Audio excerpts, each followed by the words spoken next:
একবার ভাবুন তো, একটা ছেলে বন্ধুদের পাল্লায় পড়ে বাজে ভিডিও দেখতে গিয়ে যদি নিজের মায়ের রঙ্গ ভিডিও দেখে ফেলে, তাহলে সেই সন্তান সেটা কিভাবে মেনে নেবে? তার কাছে সেই ব্যাপারটা কতটা কষ্ট দেবে?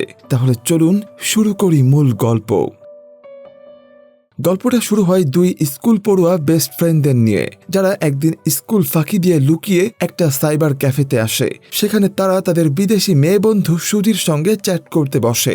হঠাৎ বিদ্যুৎ চলে গেলে তারা দুজন মন খারাপ করে বাড়ি ফিরে আসে। এই যে ছেলেটাকে দেখছেন, এর নাম রাশেদ। তার চেহারায় স্পষ্ট দুশ্চিন্তা, কারণ পরের দিন তার পরীক্ষা, অথচ সে এখনো পরীক্ষার ফিস দিতে পারেনি। কিছুক্ষণ পর তার মা এসে পরীক্ষার ফিস হাতে দিয়ে বলে, ভালো করে পরীক্ষা দিবি, রেজাল্ট খারাপ হলে কিন্তু তোরে খালার বাসায় পাঠাইয়া দেব, সেখানে গিয়ে কাজ করে খাইতে হইব। দুই বন্ধুর মধ্যে রাশেদের পরিবার ছিল আর্থিকভাবে দুর্বল, আর তার বন্ধুর পরিবার অনেকটাই সচ্ছল। তাই পরদিন সেই বন্ধু বাবার কাছে বায়না ধরে একটা হারমোনিয়াম আর একটা ক্যামেরা নিয়ে আসে। রাশেদ হারমোনিয়াম বাজায় আর তার বন্ধু সেটা ভিডিওতে ধারণ করে। পরে তারা আবার সাইবার ক্যাফেতে যায় সুজির সঙ্গে চ্যাট করতে, কিন্তু আজ অনেক অপেক্ষা করেও সুজি অনলাইনে আসে না। বিরক্ত হয়ে তারা অন্য কিছু দেখার সিদ্ধান্ত নেয়। রাশেদ প্রথমে রাজি না থাকলেও বন্ধুর জোড়াজুড়িতে শেষ পর্যন্ত দেখতে বসে। কিন্তু ভিডিও চালু হতেই তাদের মাথায় যেন আঘাত লাগে। সেই ভিডিওতে রাশেদের মাকে দেখানো হচ্ছে।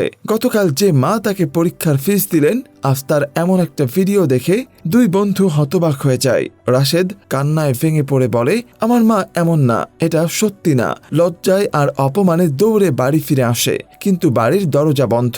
অনেক চেষ্টা করেও দরজা খুলতে পারে না। তারপর সে জানালা দিয়ে কিছু একটা দেখে স্তব্ধ হয়ে যায়। সে কি দেখেছিল তা আর দেখানো হয় না।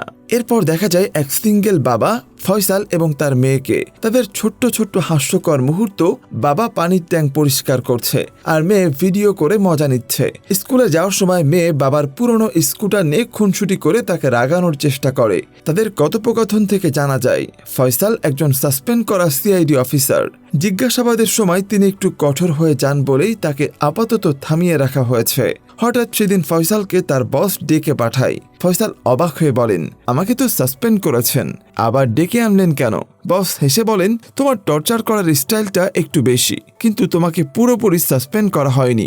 শুধু শত্রুদের থেকে তোমাকে বাঁচানোর জন্যই বিরতিতে রাখা হয়েছে। এখন একটা গুরুতর কেসে তোমাকে দরকার। এরপর বস একটা ফাইল এগিয়ে দেয়। ফাইল খুলতেই ফয়সালের চোখ কপালে উঠে যায়। এটা একটা কিশোরীর ট্র্যাজেডির মামলা। একটা গোপন ভিডিও সোশ্যাল মিডিয়ায় ছড়িয়ে পড়ার পর মেয়েটা প্রচণ্ড মানসিক চাপে ভেঙে পড়েছিল এবং সেই চাপ সামলাতে না পেরে তার জীবন শেষ হয়ে যায়। মেয়েটার নাম সূচনা আর তার বাবা সোহেল বাবু, যিনি মেয়ের এই পরিণতি মেনে নিতে না পেরে একেবারেই ভেঙে পড়েছেন। ফয়সাল কেস ফাইল হাতে পেয়ে দ্রুত ক্রাইম সিনে পৌঁছে যায়। সেখানে সূচনার বাবার কাছ থেকে সে একটা গুরুত্বপূর্ণ তথ্য জানতে পারে। সেটা হলো সূচনার একজন বয়ফ্রেন্ড ছিল, যে তাকে জোর করে একটা অনাকাঙ্ক্ষিত ভিডিও রেকর্ড করেছিল। পরে সেই গোপন ভিডিওটা অনলাইনে ছড়িয়ে পড়ে। এই অপমান ও মানসিক যন্ত্রণার মধ্যে সূচনা নিজের ন্যায় বিচার পায়নি, তাই হতাশা ও কষ্টে সে ভেঙে পড়ে। সব কথা শুনে ফয়সাল গভীরভাবে হতবাক হয়ে যায়। এরপর একজন রহস্যময় লোক জ্যাককে দেখানো হয়। দেখে মনে হয় সে সম্ভবত সেই ভিডিও ফাঁসের ঘটনার সাথে জড়িত। তখন জ্যাককে একটা পার্টিতে যেতে দেখা যায়, যেখানে নানা অনৈতিক কর্মকাণ্ড চলছিল। এরপর সেই ভাইরাল হওয়া ভিডিওটার উল্লেখ আসে, যা ঘটনার রহস্য আরো গভীর করে তোলে। সূচনার সেই ভাইরাল হওয়া ভিডিওটা গভীর মনোযোগ দিয়ে বিশ্লেষণ করছিল ফয়সাল। ভিডিওতে ছেলেটার মুখ স্পষ্ট দেখা না গেলেও একটা গুরুত্বপূর্ণ বিষয় তার চোখে পড়ে। ছেলেটার হাতে একটা ট্যাটু, নাম জানা যায় সাগর। আর সূচনার ভিডিওটা ভাইরাল হওয়ার পেছনে সেই ছেলেটাই জড়িত। এই ট্যাটুটাই এখন ফয়সালকে খুঁজে পাওয়ার একমাত্র সূত্র। সেই ট্যাটুকে কেন্দ্র করে সে নতুন করে তদন্তের দিক খুঁজতে শুরু করে। সেদিনের কাজ শেষ করে ফয়সাল বাড়ি ফিরেই তার সব ক্লান্তি কেটে যায়, কারণ তাকে অভ্যর্থনা জানায় তার একমাত্র মেয়ে জুই। সিঙ্গেল বাবা ফয়সালের পুরো পৃথিবী যেন এই ছোট্ট মেয়েটা। জুইকে আদর করে খাওয়ায়, আর এভাবেই দিন শেষে সে নিজের জীবনের শক্তিটা ফিরে পায়। পরের দিন অফিসে পৌঁছাতেই ফয়সালকে তার সহকর্মী জানায়, ট্যাটু নিয়ে যে তদন্ত চালানো হচ্ছিল তার অগ্রগতি মিলেছে। একজন লোক নাকি ট্যাটুটাকে চিনতে পেরেছে। খবরটা মাথায় রেখেই ফয়সাল কাজ চালিয়ে যায়। এমন সময় সূচনার বাবা হঠাৎ অফিসে এসে উপস্থিত হন। উদ্বিগ্ন কণ্ঠে তিনি জানতে চান তার মেয়ের মামলাটা কতদূর এগোলো। ফয়সাল শান্তভাবে তাকে আশ্বস্ত করে বলে, আপনি বাসায় যান, যেমনটা দরকার আমরা ঠিক তেমন করেই কাজ করছি।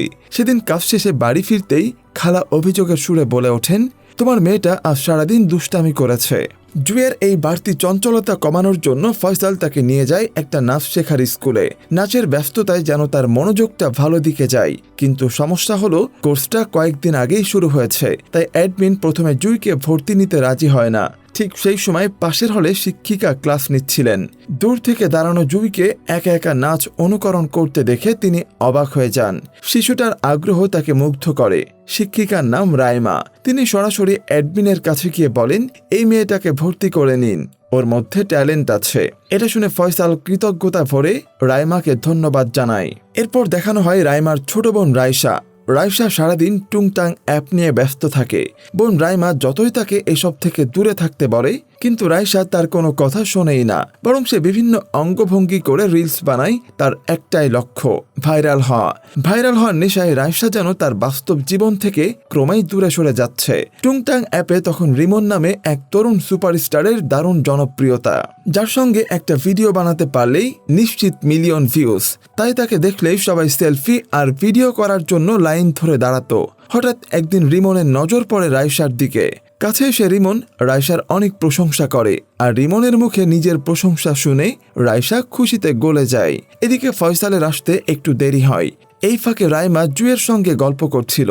জুই জানায় তার সব কাজই তার বাবা করে, চুল বেঁধে দেওয়া থেকে শুরু করে ঘরের কাজ।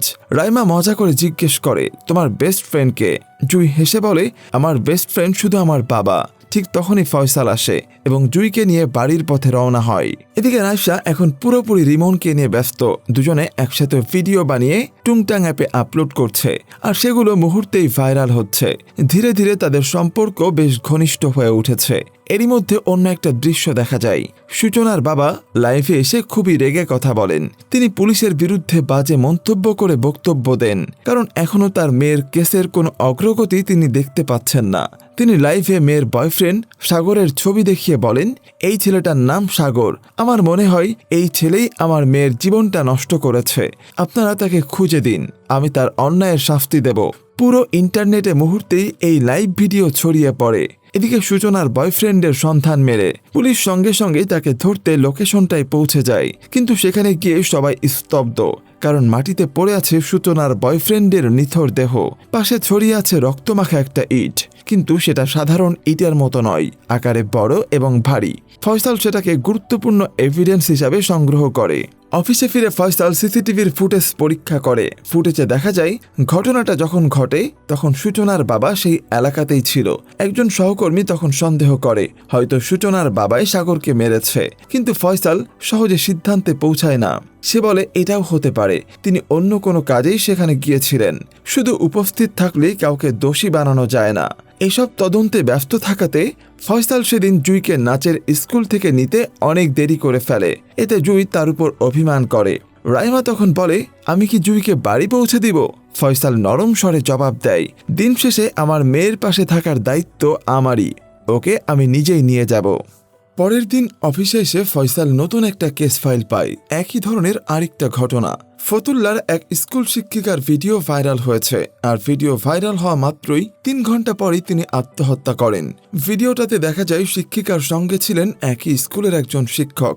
ঘটনাগুলো মিলিয়ে ফয়সাল পুরনো সকল ফাইল ঘেটে বসকে জানায়, গত 2 বছরে মোট 16টি ভিডিও ভাইরাল হয়েছে, এর মধ্যে 5 জন ভিকটিম মারা গেছে।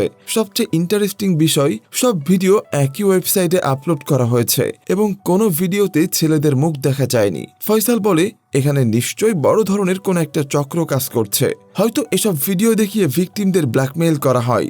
ফয়সাল বলে, সূচনার বয়ফ্রেন্ডকে তাহলে কে মারলো? বস সঙ্গে সঙ্গে নির্দেশ দেয়, সবকিছু দ্রুত বের করো। সেদিন কাজের চাপ এতটাই বেশি ছিল যে ফয়সাল জুইকে নাচের ক্লাসে পৌঁছে দিতে পারে না। রাইমা ক্লাস শেষে নিজে থেকে জুইকে দেখতে আসে, এতে ফয়সাল তার প্রতি কৃতজ্ঞ হয়। পরে রাইমাকে নিজের স্কুটিতে বাসায় পৌঁছে দিতে চাই, কিন্তু মাঝপথে আবার সেই পুরনো স্কুটারের স্টার্ট বন্ধ হয়ে যায়। দুটোই একই স্কুটার, একই সমস্যা, কিন্তু দৃশ্যগুলোতে যেন অন্যরকম একটা কোমলতা ছিল। রাইমার রাইমার চোখে ফয়সালের প্রতি এক বিশেষ টান দেখা যায়, আর ফয়সাল যে একাই জীবন যুদ্ধ চালিয়ে যাচ্ছে, মেয়েকে আগলে রেখেই বাঁচছে, ওর এই দায়িত্ববোধ রাইমাকে ভীষণভাবে মুগ্ধ করে, যেন এখান থেকে তাদের প্রেমের সম্পর্কের শুরু। কিন্তু ঠিক সেই রাতেই ঘটে আরেকটা অবাক করা ঘটনা। যে স্কুল টিচারের সঙ্গে শিক্ষিকার ভিডিও ভাইরাল হয়েছিল, সেই শিক্ষককেও মৃত অবস্থায় পাওয়া যায়। সাসপেন্স আরো গভীর হয়ে ওঠে। মৃতদেহ এবং পাশে পড়ে থাকা সেই একই ধরনের বড় আকৃতির ইট, ঠিক যেভাবে সূচনার বয়ফ্রেন্ডকে মারা হয়েছিল। এই ঘটনায় ফয়সালের মনে আরো সন্দেহ জাগায়। এদিকে টুংটাং অ্যাপের সুপারস্টার রিমন আর রাইসার সম্পর্ক আরো ঘনিষ্ঠ হতে থাকে। সেই সুযোগে রিমন রাইসার সাথে শারীরিক সম্পর্ক করতে চায়। রাইসা বাধা দিলে রিমন থামে ঠিকই, কিন্তু এর আগে একদিন তাদের ব্যক্তিগত মুহূর্তের একটা ভিডিও সে গোপনে রেকর্ড করে রেখেছিল, যা রাইসার সম্পূর্ণ অজানা। এই ভিডিওটা পরে অন্য একজন লোককে দেখে নিজের মতো করে মজা নিতে থাকে। পরের দিন রিমন রাইসাকে নিয়ে যায় জ্যাক নামের একজনের কাছে। রিমন প্রতিশ্রুতি দিয়েছিল জ্যাকই তাকে নায়িকা বানাবে। জ্যাক রাইসাকে দেখে প্রশংসায় ভরিয়ে দেয় এবং জানায়, তুমি তো এখন ভাইরাল, নায়িকা হওয়া তো শুধু সময়ের ব্যাপার। আজ রাতে ভিআইপিদের নিয়ে একটা পার্টি আছে, সেখানে তুমি বিনোদন দেবে, একটু পার্সোনাল সময়ও, এর বদলে পাবে অনেক টাকা। রাইসার সঙ্গে সঙ্গে না করে দেয়। ঠিক তখনই জ্যাক রাইসার সেই গোপন ভিডিওটা দেখায় আর তাকে বলে, এই ভিডিওটা ভাইরাল করে দিলে সবাই ফ্রি বিনোদন পাবে, তার থেকে আমার লাইনে কাজ করো, তুমিও কামাবে, আমিও লাভবান হব। রাইসা কান্না করে অনুরোধ করে ভিডিওটা না ছাড়ার জন্য, কিন্তু জ্যাক কিছুতেই তার কথা শোনে না। সে ভিডিওটা ইন্টারনেটে ছেড়ে দেয়। এক মুহূর্তে ভিডিও ভাইরাল হয়ে পুরো নেটে ছড়িয়ে পড়ে। ভিডিও ভাইরাল হওয়ার খবর রাইমার কাছে পৌঁছাতে দেরি হয় না। সে ফোন করতে থাকে বোনকে, কিন্তু রাইসা লজ্জায় আর ঘৃণায় কোনো কলই ধরে না, বরং নিজেকে শেষ করে দেওয়ার প্রস্তুতি নিতে থাকে। রাইমা তড়িঘড়ি করে বাড়িতে পৌঁছে দেখে রাইসা ভয়ঙ্কর কিছু করতে যাচ্ছে। রাইমা দ্রুত তাকে থামিয়ে জীবন রক্ষা করে। এরপরই পুরো ঘটনা জানায় ফয়সালকে। ফয়সাল জানায় ভিডিও ইতিমধ্যেই সব জায়গা থেকে নামিয়ে ফেলা হয়েছে, কিন্তু রিমন পলাতক। বহু খোঁজাখুঁজির পর অবশেষে তাকে ধরে ফেলা হয়। জিজ্ঞাসাবাদে ফয়সাল চিৎকার করে বলে, ভিডিও ছাড়লি কেন?